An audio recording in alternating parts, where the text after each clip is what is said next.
റബ്ബി അഊദു ബിക മിനൽ കസലി വസൂഇൽ കിബരി. വസൂഇൽ കിബരി എന്താണ് പറയുന്നത്? സൂഉൽ കിബർ. കിബർ എന്ന് പറഞ്ഞാൽ, കിബിർ എന്ന് പറഞ്ഞാൽ അത് എന്താണ്? അഹങ്കാരമാണ്. കിബർ എന്ന് പറഞ്ഞാൽ വാർദ്ധക്യമാണ്. വാർദ്ധക്യത്തിന്റെ തിന്മകളിൽ നിന്ന് ഞാൻ നിന്നോട് കാവൽ ചോദിക്കുന്നു. ഒരാള് യൗവനകാലം പിന്നിട്ട് കഴിഞ്ഞ് വാർദ്ധക്യത്തിലെത്തിക്കഴിഞ്ഞാൽ അവശതകളുടെ കാലഘട്ടമാണത്. വാർദ്ധക്യത്തിന് ഒരുപാട് പ്രയാസങ്ങൾ ഉണ്ടാകും. അതാരെയും ഇന്ന് പറഞ്ഞറിയിക്കേണ്ടതില്ല.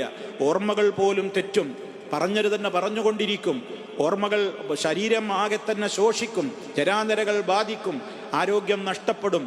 അതുപോലെ തന്നെ എന്താണ് പറയേണ്ടത്, എന്താണ് പ്രവർത്തിക്കേണ്ടത് എന്ന് പോലും അറിയാത്തത്ര അത്തും വിത്തും പറയുന്ന, അതല്ലെങ്കിൽ വാർദ്ധക്യത്തിൻ്റെ അങ്ങേയറ്റം എന്ന് പറയുന്ന അവസ്ഥയൊക്കെ ഉണ്ടാകും. അങ്ങനെയാകുമ്പോൾ കിടന്നേടത്ത് കിടന്ന് കൊച്ചുകുട്ടികളെപ്പോലെ കരയും, ചിരിക്കും.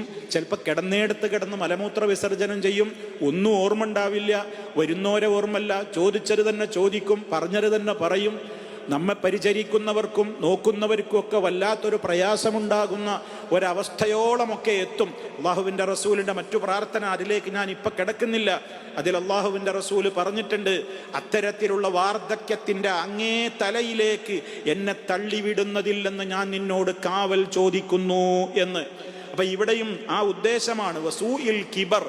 വസൂഇൽ കിബർ, വാർദ്ധക്യത്തിൻ്റെതായ തിന്മകളിൽ നിന്ന്, വാർദ്ധക്യം കൊണ്ടുണ്ടാകുന്ന പ്രയാസങ്ങളിൽ നിന്ന് ഒക്കെ എന്ത് ചെയ്യണം? അല്ലാഹുവേ, നീ എന്നെ കാത്തുരക്ഷിക്കണമേ എന്നാണ്.